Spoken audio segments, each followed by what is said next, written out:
Joseph Edison once said that reading is to the mind what exercise is to the body.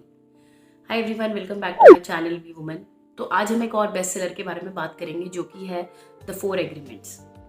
Mister Don Miguel Ruiz ने किताब लिखी है और बहुत ही interesting book है। तो आज मैं आपसे मैरिज के वाउज या मैरिज के रिचुअल्स की बात नहीं कर रही हूँ। ये कुछ ऐसे एग्रीमेंट्स हैं जो हमें अपने आप से करने होते हैं ताकि हम सक्सेस और हैप्पीनेस पा सकें। बहुत ही सिंपल लैंग्वेज में उन्होंने समझाया है और बहुत ही प्रैक्टिकल एग्जाम्पल्स देकर समझाया है जो हम अपनी डेली लाइफ में डेफिनेटली इंप्लीमेंट कर सकते हैं। पहला एग्रीमेंट है be impeccable with your words. Words हमारे माइंड पर बहुत ज़्यादा इफेक्ट डालते हैं और जनरली ऐसा देखा जाता है कि पेरेंट्स अपने बच्चों को बहुत ज़्यादा कभी कभी क्रिटिसाइज कर देते हैं, कंपैरिजन करते हैं दूसरे बच्चों से। क्या अपने में है मस्ती से गा रहा है और हमारा मूड ख़राब है तो वील जस्ट क्रिटिसाइज हिम और हर के, क्या कर रहे हो, शोर मचा रहे हो, कितना ख़राब गा रहे हो।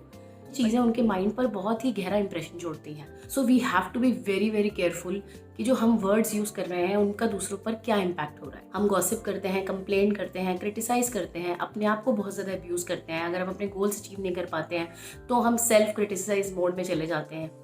ये सारी चीज़ें डेफिनेटली आपको बहुत हार्म करती हैं।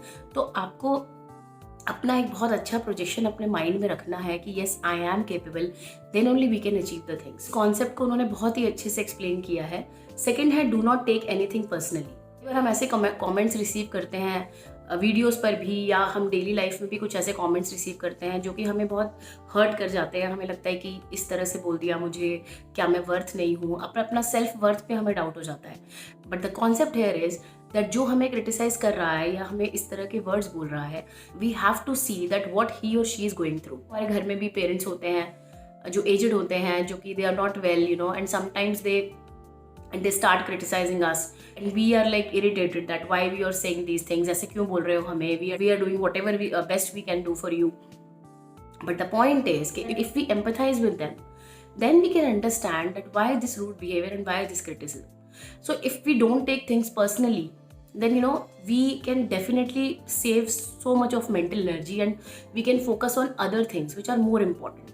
हमें सामने वालों के कमेंट्स में एंटैंगल नहीं होना चाहिए कि इसने मुझे ऐसा बोल दिया, इसने मुझे मेरे कॉम्प्लेक्शन पे बोल दिया, इसने मुझे मेरी हेल्थ पे बोल दिया।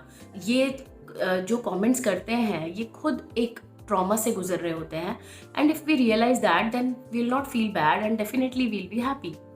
सो this is again a very important formula of happiness because how people treat you is just a projection of who they are. Next time अगर आपको क्रिटिसाइज करे या आपको बहुत ज़्यादा लो फील कराए तो जस्ट रिमेंबर कि वो खुद एक ट्रॉमा में है, इसीलिए वो ऐसा कर रहे हैं. थर्ड एग्रीमेंट है don't make assumptions. It is that sometimes we go through a lot of pain and we are trying to achieve a goal from a long time and we are not able to achieve it. If another person creates doubt in your mind that okay yeah, even I tried for so many years, yeah, I couldn't do it. So what happens that we make an assumption I will also be not able to do it.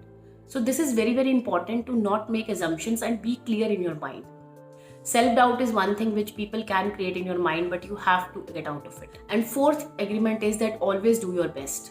Whenever we put our best effort to achieve our goal, then definitely we don't feel regret later and we don't feel for the interview I should have read this also. या इस तरह का जो regret है वो हमें बाद में नहीं होता अगर हम अपना 100% देते हैं. तो उसके बाद जो भी रिजल्ट आएगा आप अपने आप को सेल्फ क्रिटिसाइजिंग मोड में नहीं डालेंगे, आप सेल्फ अब्यूज नहीं करेंगे, which is very very important.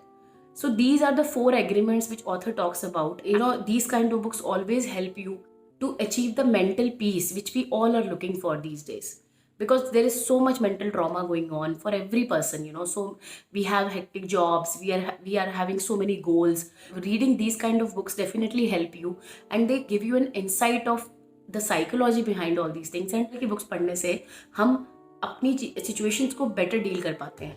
मैं इसी तरह से और इंटरेस्टिंग कॉन्सेप्ट्स के साथ आपसे नेक्स्ट वीडियो में ज़रूर मिलूंगी.